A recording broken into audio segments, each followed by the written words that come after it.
Well, welcome to our series of webinars. We're really excited for today's episode 6, Pipeline Solutions in the Energy Transition.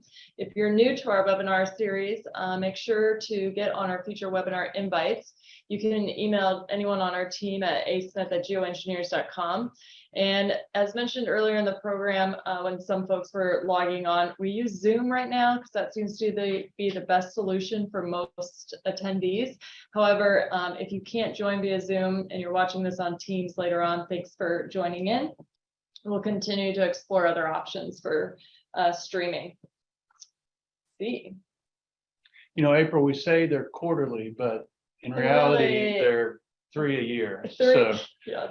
they're quasi quarterly. And so we'll be taking a break for the holidays, but be back at the first of 23 with another topic. Yeah, get excited. Yeah. I mean, I'm excited. Yeah. And if the audience has suggestions for topics, we'd love to hear them as well. Absolutely. For sure. Yeah, send them on over. This does qualify for some education credit that you can self-report to your professional registration agency. I'll get that out hopefully by tomorrow, but for sure by the end of the week. And as mentioned before, this is being recorded, and so you can always find all the recordings of our webinars on our website.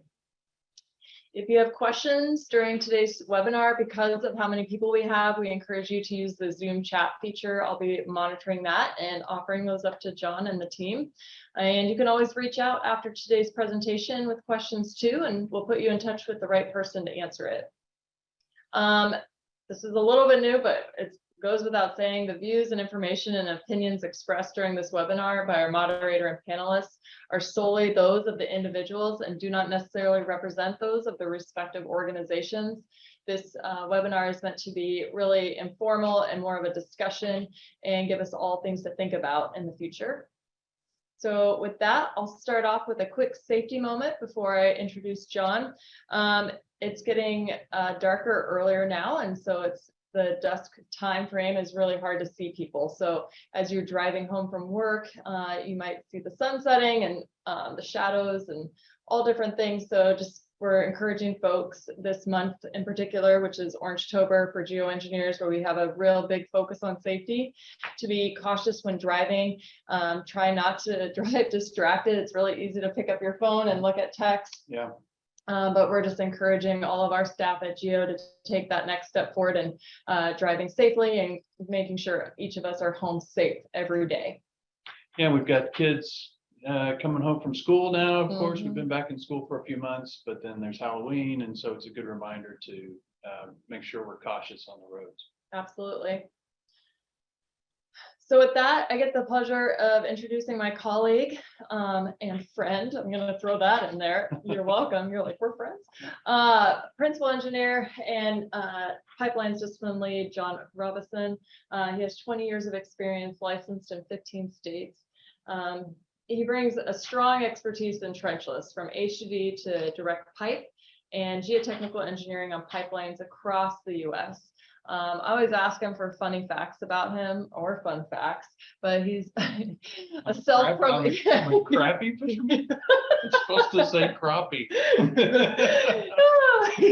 This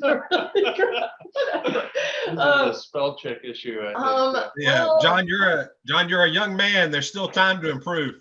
I thought you wanted it that way.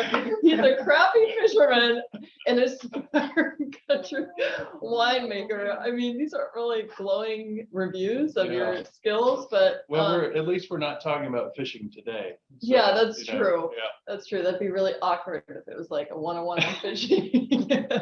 So, anyway, with that, I'm going to toss it over to you, John, to introduce each of our panelists. Yeah. All right. Thanks, April. It's great to be here. We're in Seattle today, and together, this is kind of a new format for us. And yeah. So we're excited to see how the technology all works out. But what I'm going to ask the panelists to do is their slide comes up is to take a little bit of time, maybe a little more than what you would ordinarily take, to talk about their background and where they find themselves in the energy transition, both in terms of what work they're doing and also to the extent they feel comfortable what their organization's approaches are. And so hopefully we'll start some thought process out in the audience with these introductions.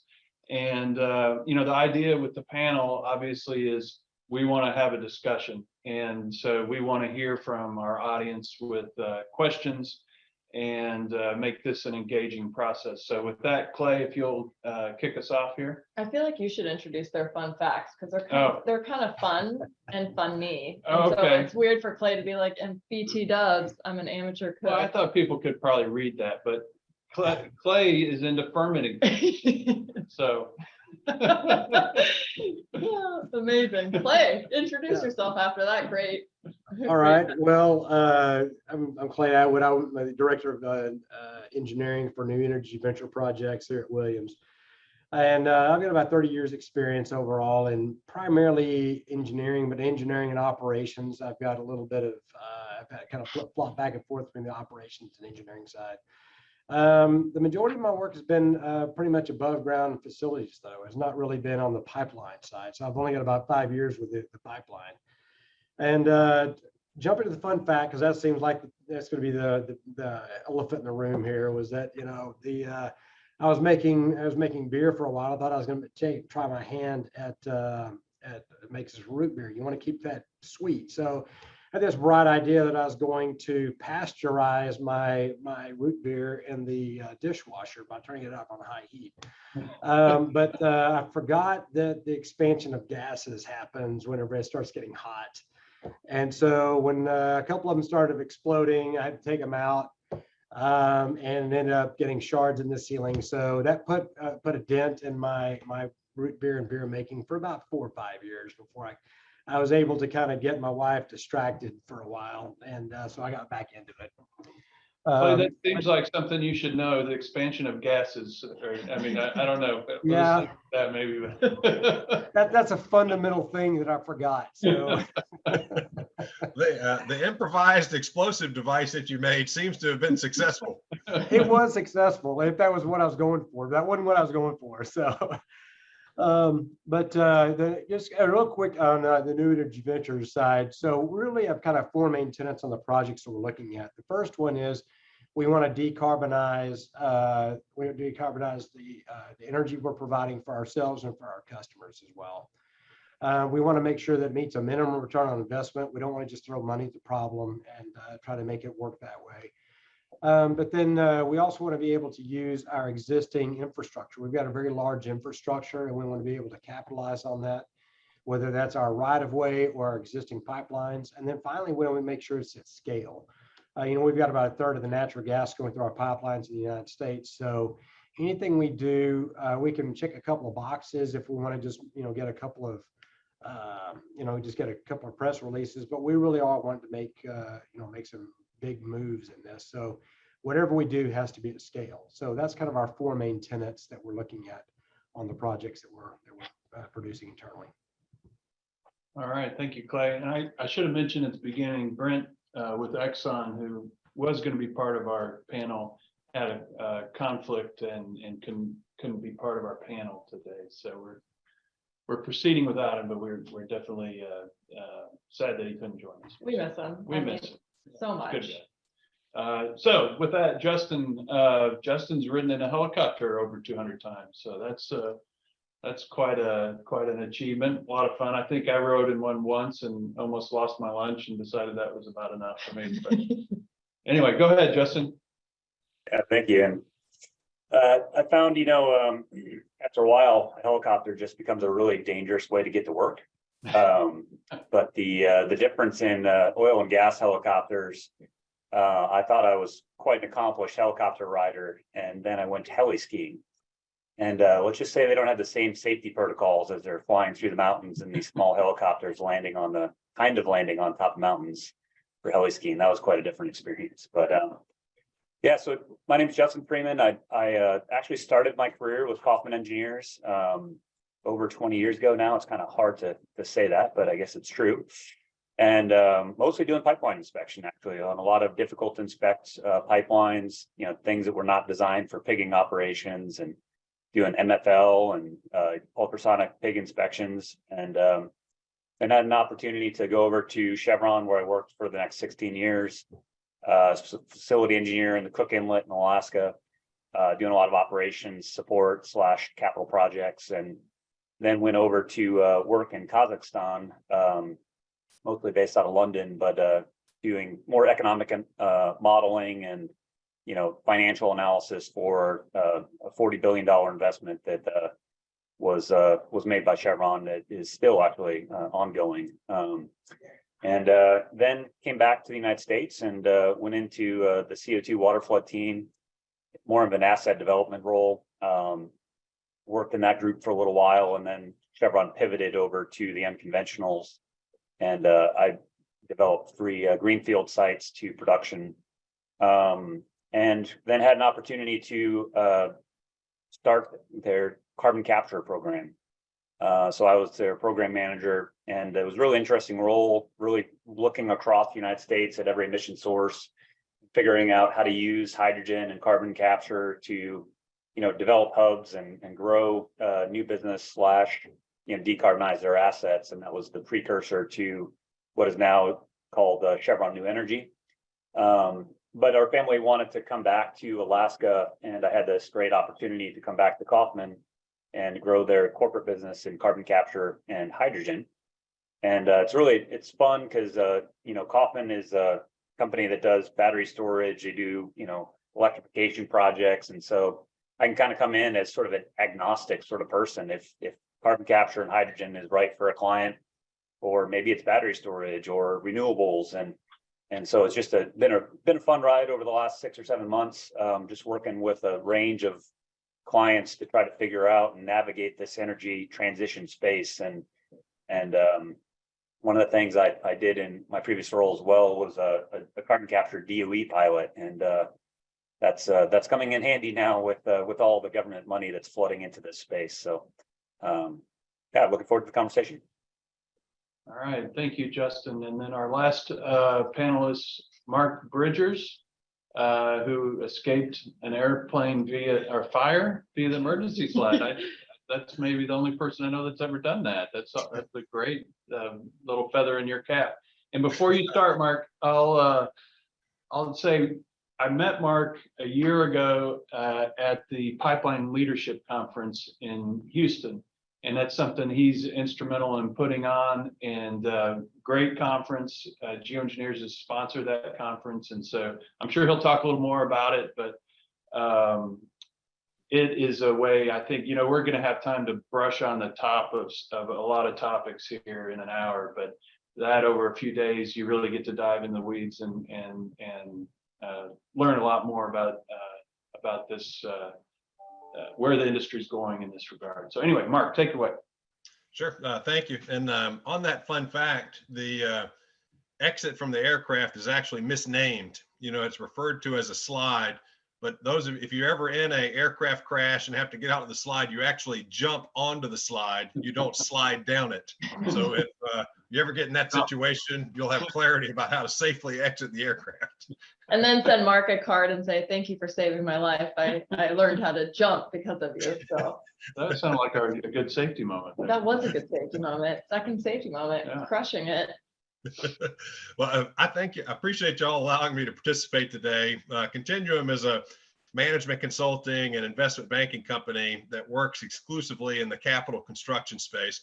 All of our clients are involved in the energy, utility, or heavy industrial space. All of our work revolves around how to streamline the process of capital construction and ensure that asset owner operators are getting the greatest value possible. And we also work with engineers and contractors that are providing services to those firms. And that's primarily to help them make as much profit as possible when they're executing that work. John, you mentioned the Pipeline Leadership Conference. That's being hosted again this year in Houston on November 15th and 16th. And it is a limited space event. We keep the audience at approximately 100 people. And so if any of the people attending today are interested in sitting in on that event, they'll need to go ahead and get registered here in the next 2 weeks or so that there's still space for them. We've got a fantastic agenda this year, and Clay Atwood is one of the participants in the Pipeline Leadership Conference. And so he's going to have an entire hour to himself to talk a little bit about decarbonization and some of the efforts that Williams is undertaking. So if you want more feedback from Clay, there's a place that you can go to get it. And then one of Brett's coworkers, Nick Medina, is also a participant. He's also on a panel that's going to be speaking about ExxonMobil's efforts in the same vein. And so folks can either reach out to April or John or myself if they're interested in learning more about the conference. And Mark, I should maybe introduce, so you've got a few slides here that we're going to kind of set the stage for the discussion, 3 or 4 slides, I think. And then we're going to turn it over to the panel format, and take questions and have a discussion. So if you're ready to proceed to your slides. Sure. What I want to do is to give folks an overview on some of the things that are going on around us that might help shape some of the discussions today and some of the feedback that you might have or questions you might have as we go through. I picked a handful of topics that I thought we could go over in probably 5 minutes or so, just to kind of touch base. This particular chart, it's a little bit small to read on my screen. Maybe it's a little bit bigger on yours, but it basically goes back to the mid-90s and looks at various fuel and energy pricing going backwards in time. And it includes both US and international pricing. There's a couple of very interesting things that are going on here, which particularly revolve around natural gas outside of the US and even in the US to a lesser extent, and also what's going on with oil. But the 2 key takeaways is the price of natural gas in the US has now gone back up to closer to what it was pre-2008, before hydraulic fracking began to take hold as a primary process to extract natural gas during exploration and production. Most of that increase has to do with restrictions in supply, where uncontracted supplies are being shipped overseas right now. Just to give you kind of a ballpark frame of reference, if you have $5 gas in the natural gas in the US, it costs anywhere from $6 to $10 to liquefy it and ship it. So that means that you've got somewhere between $12 and $15 gas at the doorstep of Europe or the doorstep of Asia.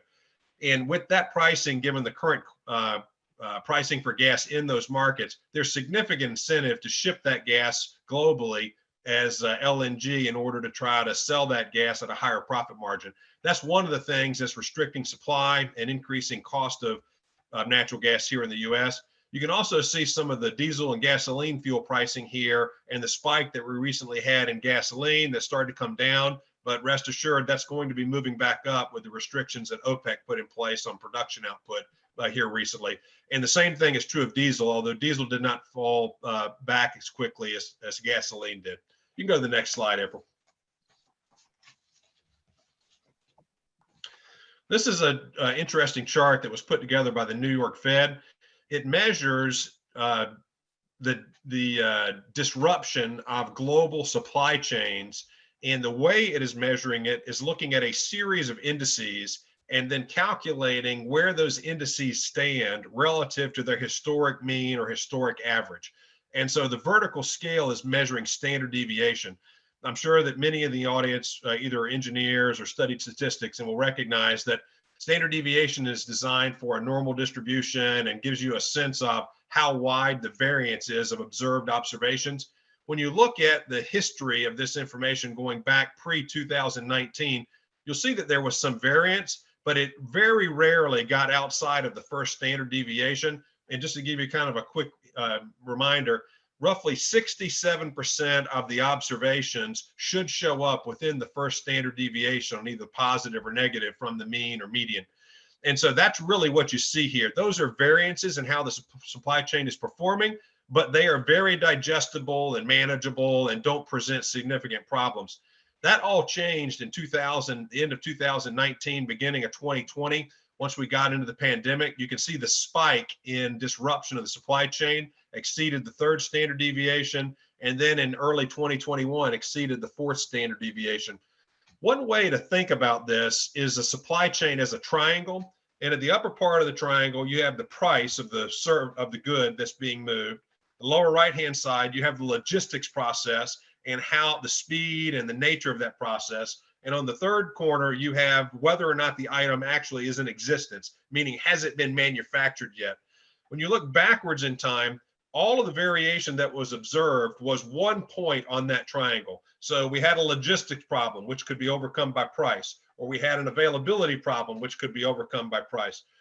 looking in this current situation, all 3 points of the triangle broke down at the same time, and there's essentially no way to solve that.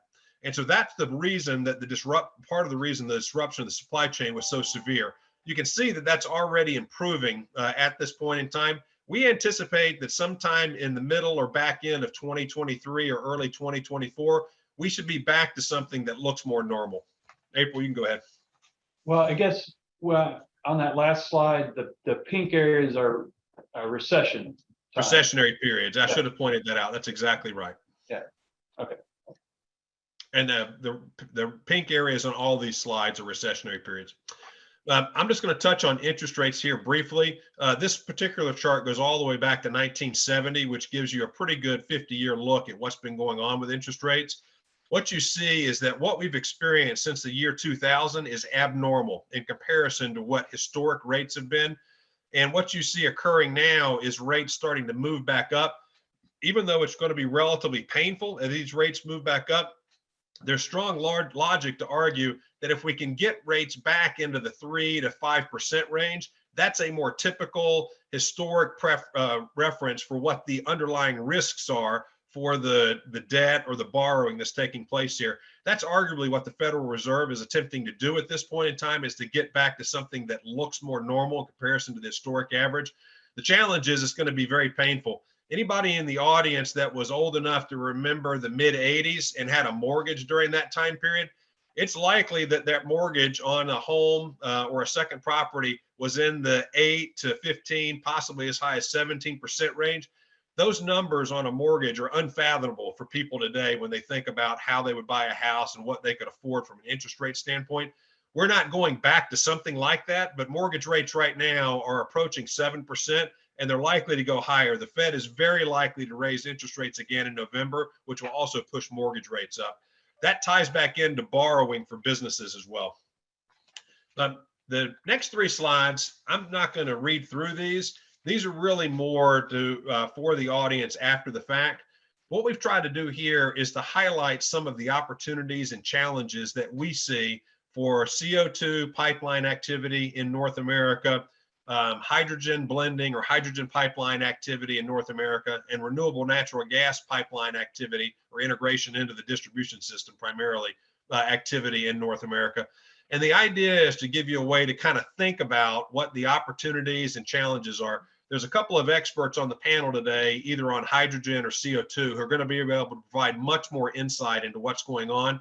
But this should give you some talking points on CO2. And then April, if you go to the next slide. There's a couple of talking points. We'll leave this up just for a moment for people to kind of scan through these. These might engender some questions for some of the panelists today as well. And we can send this out post meeting when I send out the certificate of completion, so it's easier to read than on the recording. Sure. And then you can go to the RNG slide. This particular page is speaking more about what California has been doing. California has the most advanced system currently in terms of integrating RNG into the gas distribution system and also using RNG as a fuel for vehicles.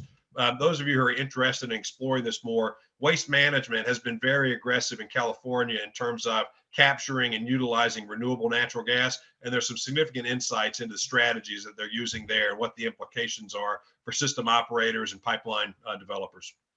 With that, I will stop and then turn it back over to John. I appreciate Mark kind of setting the stage and laying the landscape for us there in terms of the economic drivers. And I think when you think about from the business side, what we're seeing, we're seeing a lot of electric projects and other utility kinds of projects that are associated with more electric power as opposed to gas and oil. But we're really not here to talk about electric so much today. I think the 3 gases that you talked about, Mark, CO2, hydrogen, and renewable natural gas. For the purpose of this discussion, that's kind of what the framework we're talking about when we're talking about the energy transition. And you talked a little bit about the financial drivers, but maybe you or Justin, maybe you could talk a a little bit more about what you're seeing in terms of the governmental incentives to do these projects? What that landscape is like? What's driving these from a dollars perspective? Sure. Justin, why don't you go first and I'll provide some color commentary. Sure. So the recent legislation changes of, both with the bipartisan infrastructure bill and the IRA, or the Inflation Reduction Act, have really been a game changer in terms of, the incentives to doing carbon capture with the increase at the 45Q. And then you have the new tax code of 45B that basically finds a pathway for companies to get $3 a kilogram, depending on the carbon intensity of the hydrogen production. And so, those are both tax, credit incentives. And so they're really not setting a carbon tax, market incentive. And so they're trying to provide some matching funds to build out some of this initial infrastructure that's going to take billions of dollars, and there is billions of dollars in these bills, but also to start to incentivize from a tax standpoint, similar to how renewables were developed, and also to make those tax credits a little bit easier to make to transfer and to monetize. So if you don't have a tax liability, it doesn't really do you a whole lot of good to lower your tax bill. So there's some key legislation changes that are going to help there as well. So I kind of see it as more of a stopgap in sort of the next couple decades in order to build out some of this infrastructure to then help, set up industry and the marketplace to get to a place where there is some type of carbon tax. But this is a great starting place. I would echo that feedback. And to me, this feels very similar to what the 2002 period looked and felt like for wind power generation and the investment and production tax credits that were set aside for that. There were some lessons learned in that period from about 2002 to 2008 or so about how to structure those tax credits to make them most effective. And I think, frankly, they've learned those lessons and they've set this up in almost probably the most effective way to cause it to be used going forward. It's my belief that you're going to see much more of this type of work simply because that money is available and people are effectively being paid to develop these types of projects. With those, I think there's an economic benefit at the end to having a windmill. You're going to make power. Is there a similar benefit at the end to CO2? I mean, what is there an economic end use for it other than just the benefit to the globe of sequestering it? So I think, one element is, you're seeing some of the problems with the intermittency of the renewables, right? As you start to get deeper penetration, there's been a lot of studies that, been done in California of looking like what is the right mixture of, how to decarbonize the grid. And generally what you kind of see is an all of the above, right?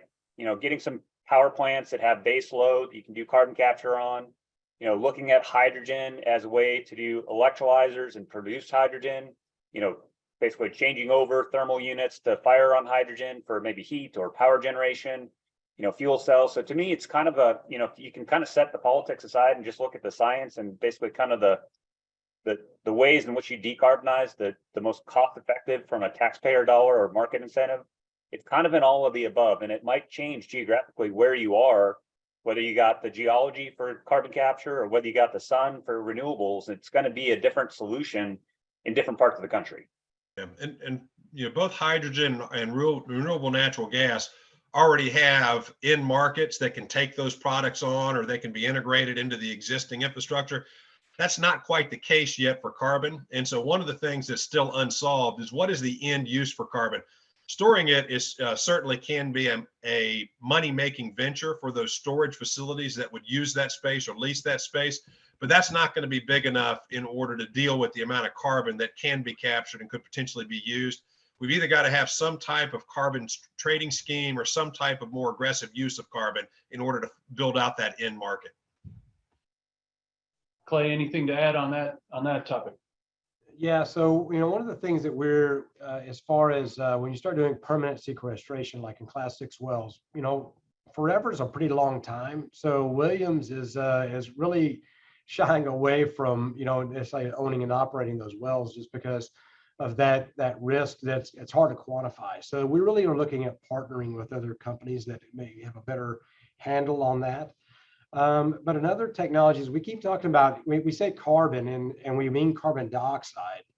And so, one of the things that we look at is we just recently invested in Aurora Hydrogen, which is a pyrolysis company. And they have some unique technology there that can potentially decarbonize without actually, you're still using natural gas as your feedstock, but you're collecting that elemental carbon instead of carbon dioxide. So we say carbon intensity and carbon reduction, and really what we're talking about is carbon dioxide. So once you get elemental carbon, that starts opening up a lot of different opportunities of how to use that. It's not really as bound tightly as you would with CO2. So we see pyrolysis as a potential longer term solution. We just don't know how long it's going to take to actually make that, bring that to fruition. Yeah. And I guess I've got some notes here on all the different colors of hydrogen. I guess that would fall under turquoise hydrogen. Is that right, Justin? There's lots of shades of it. Maybe we could shift a little bit over to the varying colors and kind of what that means based on the production of, how it's produced. Well, maybe just to close on the kind of the CO2 usage. Yeah. I mean, CO2 is a feedstock. I mean, right now it's basically the biggest beneficial use of CO2 is EOR operations, right? That's why the United States is a leader in CO2 sequestration. And, I think some of the other niche markets is like, whether that's, fish food or whether that's building materials, the amount of CO2 that we have to sequester in terms of gigatons, we're going to need saline aquifers and we're going to need other uses that are going to necessarily not have a beneficial use other than permanently geologically sequestering. And, as we think about the colors of hydrogen, I mean, one of the biggest colors that is, in addition to green hydrogen, that's the use of, renewable energy to produce that hydrogen with electrolysis. Blue hydrogen is going to be probably the near term most economic way to produce the scale of hydrogen that we need. And that's generally with, what's called steam methane reforming or autothermal reforming. And you take that natural gas and you turn that into hydrogen, and a byproduct of that is you have massive amounts of CO2. And that's most of the hydrogen that's produced today is through some type of fossil fuel. So when you make, hydrogen, and it's used quite a bit in refineries and petrochemical, that's kind of referred to as gray hydrogen because you're producing hydrogen, but you have a lot of CO2 and intensity associated with that production. And I think the color spectrum is helpful because it helps people understand the production pathway to produce the hydrogen. But eventually we got to start talking about what is the carbon intensity of that production process as opposed to the colors. The colors are helpful in the near term, but eventually we got to talk about the carbon intensity. And I think that's going to become actually really important, related to jet fuel, gasoline, any product. We really got to talk about what's the carbon intensity of that barrel of crude and actually economically incentivize the lowest carbon intensity production pathways.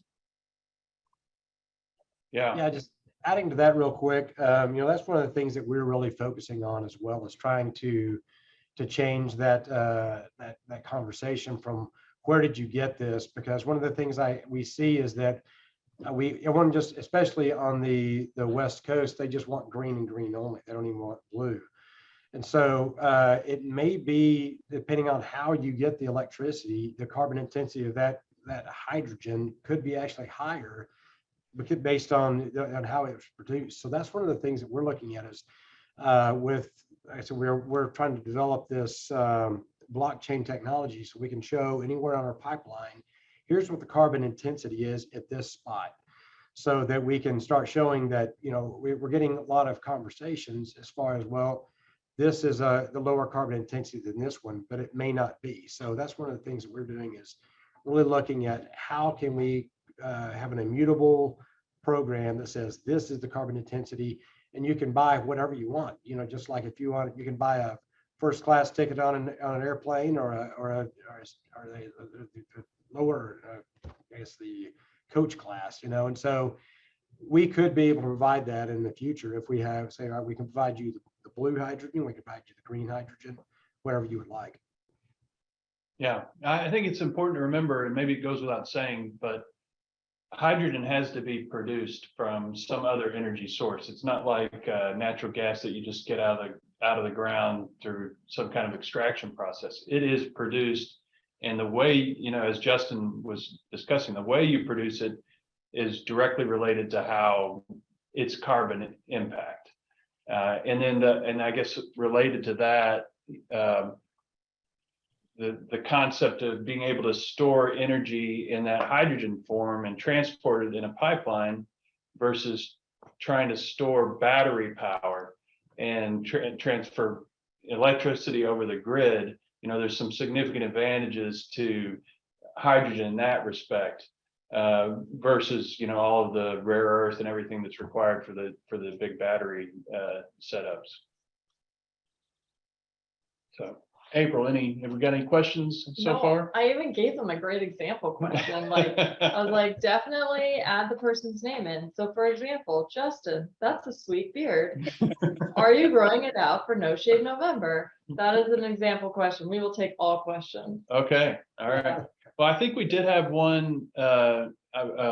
as someone was registering, they were, I think, asking a little bit about pipeline design. Maybe that's something, Clay, that you can speak to in terms of maybe both on more of a high level, maybe, but both reusing existing lines, the kind of what considerations you have there for something that you were carrying natural gas or oil or some other product in previously, and then switching it to CO2 or switching it to hydrogen, and then new pipeline design. You know, are there some, you know, there are some significant design considerations there.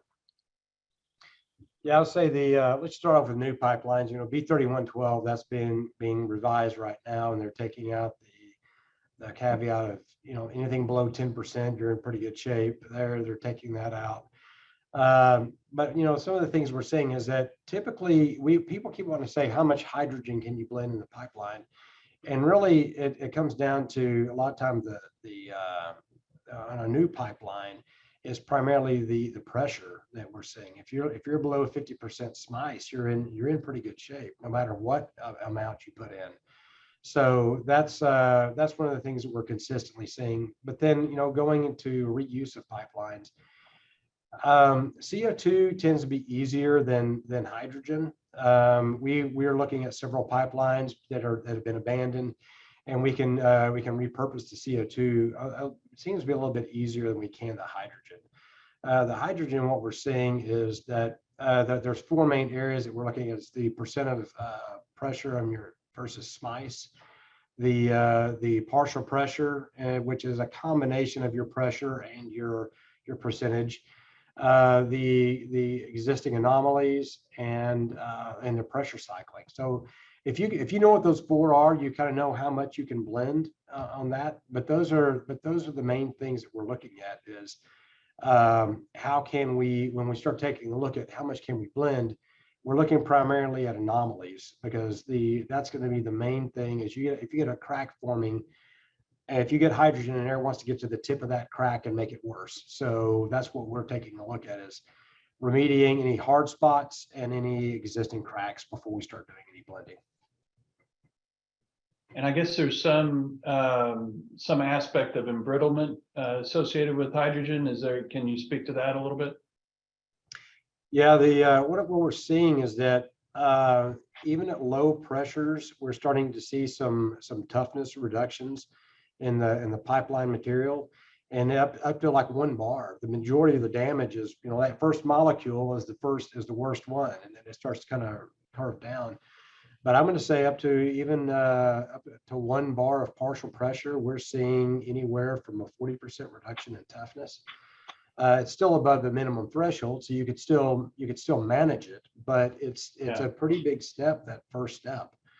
So I mean, I think that, you know, the mechanism is fairly well known of getting, you know, the elemental hydrogen linking up inside the grain boundaries of the metal and causing it to have a void there.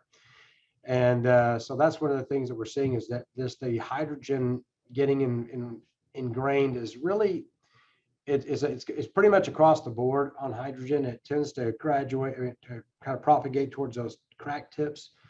But what we're seeing is that if you have a hard spot in a pipe, if it's in just regular pipe with like austenitic or pearlitic grain boundaries, then or molecular structure, then you're in pretty good shape. But if you start getting into something that's very brittle, and then you put hydrogen on top of that, that's where you start seeing problems and a lot of really fast growth, crack growth.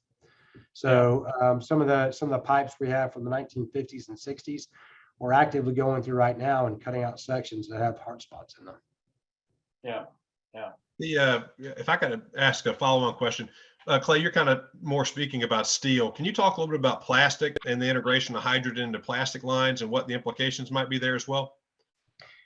We haven't done a lot of research on the plastic side. The main thing we're seeing on the plastics is what I'm hearing is blistering. You know, you start getting it underneath that, and then whenever it makes it kind of hard to pig and get things through there when you have that blistering phenomenon. But we haven't done a lot of research on that. What we are hearing is that it does change it a bit, but it doesn't seem to have this toughness problem that you have in steels. It just has to be a lot thicker. And when you talk about adding hydrogen to the natural gas stream, I mean, what kind of percentages are common there, or is it all over the board? It's all over the board. If you when we talk to Hawaii Natural Gas, they are in the 15% range, but when we spoke with them, they were primarily I think they're at like 30% SMICE. They're very low SMICE, and they are and they're saying that there's no problems with end use at all. I said, do you like get you get a device off of Amazon and just stick it in your house and it works? And they're saying, yeah, that's the way it works. Yeah. So go ahead. Like some of the things that I've heard, tie back into that, and this might be something that some of the more technical members of the audience are in tune with, but these percentage mixtures are basically trying to figure out how much hydrogen could you put in and not affect the burner tip effectively. Just a quick history lesson. Back when the U.S. was primarily manufactured natural gas as opposed to manufactured gas rather than natural gas, the amount of hydrogen that was in the system in many systems in the U.S. was 50% or higher, which dramatically reduced the energy content, but the burners were set up to basically burn anything at that point in time, as opposed to the burners today, are set up to be very specific in terms of how they heat. And the mixture of hydrogen becomes much more problematic in commercial operations where you have to have consistent heat. For a home, it's probably not going to be an issue at all, would be my guess based on my knowledge. You're kind of following along with that, Mark, is that one of the things that our customers are saying is typically they don't really want us to blend. They want us to have a purity pipeline and they can blend at the end because they'd be relying on us for that variable blend. But a new pipeline is very expensive. So, we want to blend, they want us to have a purity pipeline. We're having to work through that with our customers. Yeah. Okay. There was a similar discussion back in the 2000s in California when they began to aggressively integrate renewable natural gas into the transmission system. And so there was a lot of discussion at that same point. Ultimately, what they ended up doing was just putting the renewable natural gas into the transmission system and working under the assumption that it would be blended naturally, as part of the movement of the gas through the system. There's some evidence that did not take place, though. Well, one of the issues we're running at with blending as well is in the LNG sector. The LNG, they do not want hydrogen in there at all, and because they have so much off-gassing. So that's one of the things that is a purity pipeline would be the best case scenario. It's just also the most expensive. So we have a few questions that are coming in, and I know, Justin, you offered to answer one of them that came in. It says, any comments from the panel on the heat that Shell's Quest CCCS got earlier this year with respect to potential net positive GHG emissions? It is concerning if the analysis was correct If the current technology is not providing a net benefit, how will this affect other projects moving forward? Justin, did you want to take a stab at that one? Yeah, I mean, as I understand it, I mean, I think it's kind of a narrative issue. I mean, you know, that project, you know, used a steam methane reforming to basically upgrade bitumen using, you know, hydrogen. And so they did carbon capture on it and they were storing 5 million tons a year, but you're still ultimately producing a product that's going to have emissions associated with it, right? But the overall greenhouse gas effect of doing the carbon capture of 5 million tons, you know, dramatically lowers the carbon intensity of that product. Kind of goes back to our earlier conversation. And it's the same thing with enhanced oil recovery. I mean, you've got companies like Denbury and Oxy, you know, they're injecting CO2 at dense phase. And if you think about it just volumetrically, if you take a barrel of crude oil out and you fill it with CO2 that's at dense phase, you can actually get to the point where that barrel of crude oil, even with combusting it with gasoline and diesel and everything else, is effectively almost a carbon neutral product. And so, you know, enhanced oil recovery can be one of the ways that we lower the carbon intensity of these crude oil products that we need associated with the carbon capture. And if we did things like, you know, burn natural gas, it's renewable natural gas, and do carbon capture, you can actually get into the world of carbon negative impacts. And so it really, I think we just got to have this conversation about what is the carbon intensity, not only of the product, but actually of the full life cycle of that product. You know, and we're just not there yet from a data standpoint. And it's really interesting to hear from Clay that they're doing something with Bitcoin, because, you know, how do you have that confidence of the product that you're buying, kind of similar to like an API gravity, you know, start talking about carbon intensity of the value chain, and it becomes a pretty complex question pretty quick.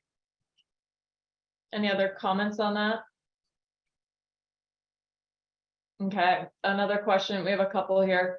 For anyone on the panel, do you feel that there is effective industry-wide collaboration on reducing carbon intensity and determining carbon solutions for the future? I'll take some of that. You know, I believe there is some collaboration going on. I know that Pipeline Research Council is doing some research in this area. And they have people from ExxonMobil, Shell, Williams, a lot of the different Enbridges in there. We're working with Gas Uni in Europe as well. So there is a lot of research going on, and people are sharing that information. I think NREL just produced something just the past couple of days, and the question was, can we share this information? And the answer is, yeah, I think people are being very open with the information that they're developing. So I do think that there's some industry-wide collaboration. Now, as far as reducing carbon intensity, I think the general industry has been focused on the color of the hydrogen or the color of things versus the intensity. So there really is not an overall vision of what that would look like. But I think that when we get some of these, like to say blockchain technology or something like that, like some of the things we're working on, that starts to set that standard of here's what carbon intensity looks like. We can use the GREET model. I think you're going to start seeing people following suit on that, and you're going to start having a better conversation about that carbon intensity. But it's going to take the first person to get there. And I'm not sure if Williams will be that first person or not, because there's other people they're doing research in that area as well. But I think once you get that first person saying, we're going to be able to monitor and tell you what our carbon intensity is, a lot of other companies will start following suit. No, Justin kind of alluded to this at the beginning in terms of the federal incentives, but I think we're at a point, again, that's very similar to where the wind energy industry was in 2002, where at that point in time, and really, frankly, it'll probably post 2009 or 10, the projects that were being built wind energy wise did not pencil out financially unless you applied the production or the investment tax credit. And the absence of something like that in this space means that the businesses that might put these types of projects in place want them to be profitable for their shareholders. And that by definition is going to restrict the number of projects. The same thing that you saw happen, the number of projects were restricted on the wind power side pre-2002.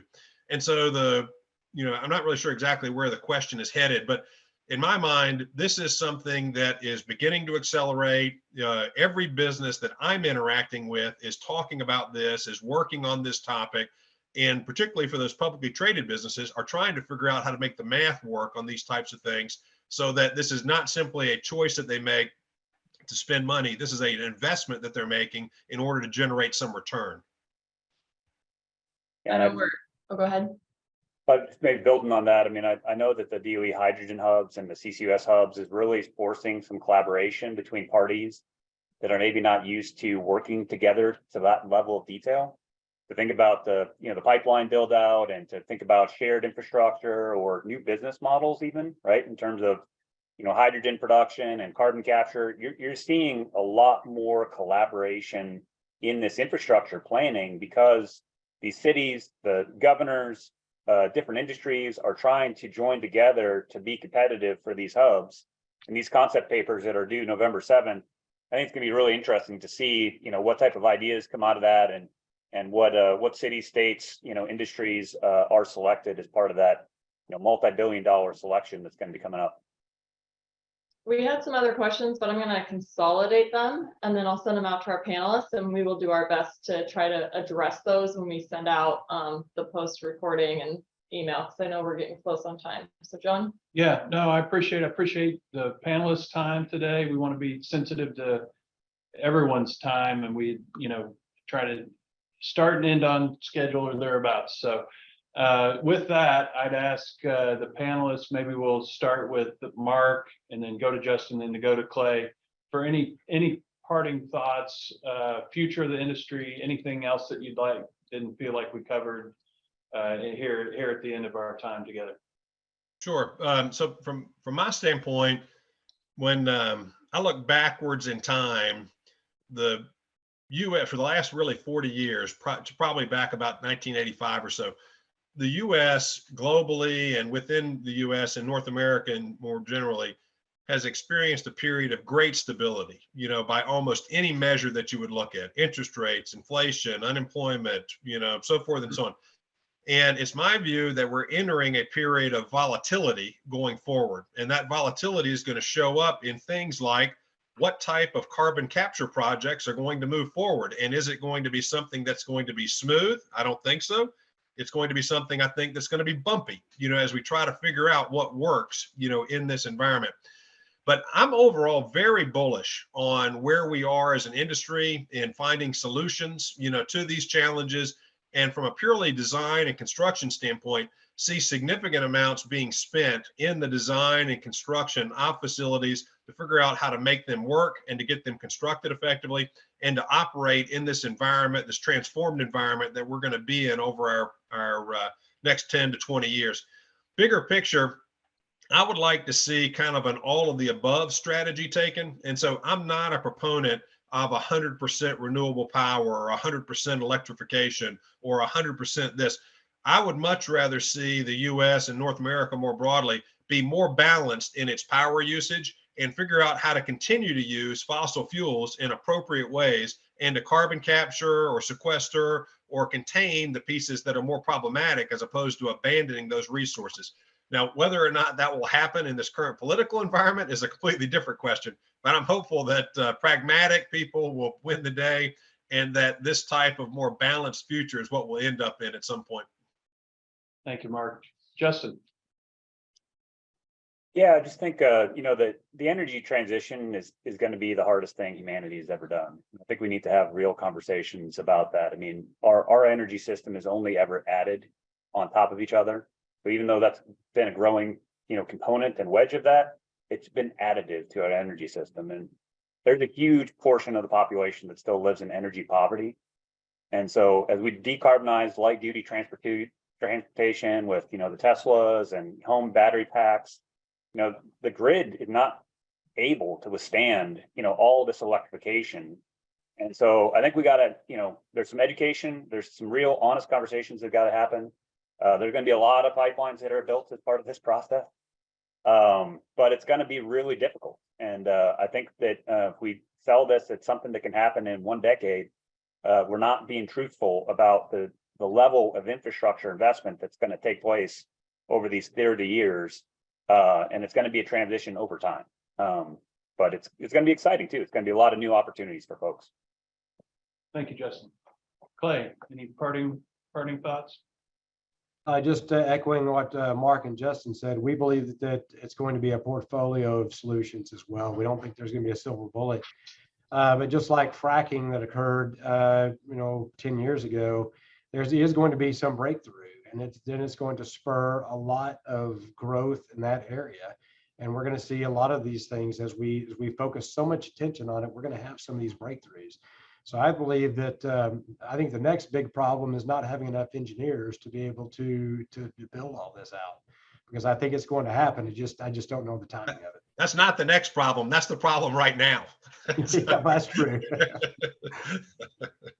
Well, thank you, Clay. Thank you to our panelists again and to our audience. I guess I'll leave you with another thought, because Justin, what you said about energy poverty, I think is important to note through this thing, and to make note of what the energy industry has done in the last 20 years. 1 billion people have gained access to electricity across the world, and that means 1 billion people lifted up out of poverty in the last 20 years. There's currently 1 billion people, these are obviously round numbers, currently 1 billion people have no access, and another 1 billion have intermittent or limited access. So that's 2 billion people that still cook with wood and dung. And so of those people, 3 million a year are dying from, this airborne, having to cook on those sorts of situations and the airborne aspects of that. And so as we get greener and less carbon intensive, we can't lose sight of bringing up the whole economy of the globe in the process. And we have to do that in a balanced way, I think. And so that's my parting thought. A little bit off to the side a bit, but we touched on some of the larger economic things. Again, appreciate everybody. Have a great day. Hopefully see you in November at the Pipelines Leadership Conference. And again, appreciate everybody on the phone. Take care.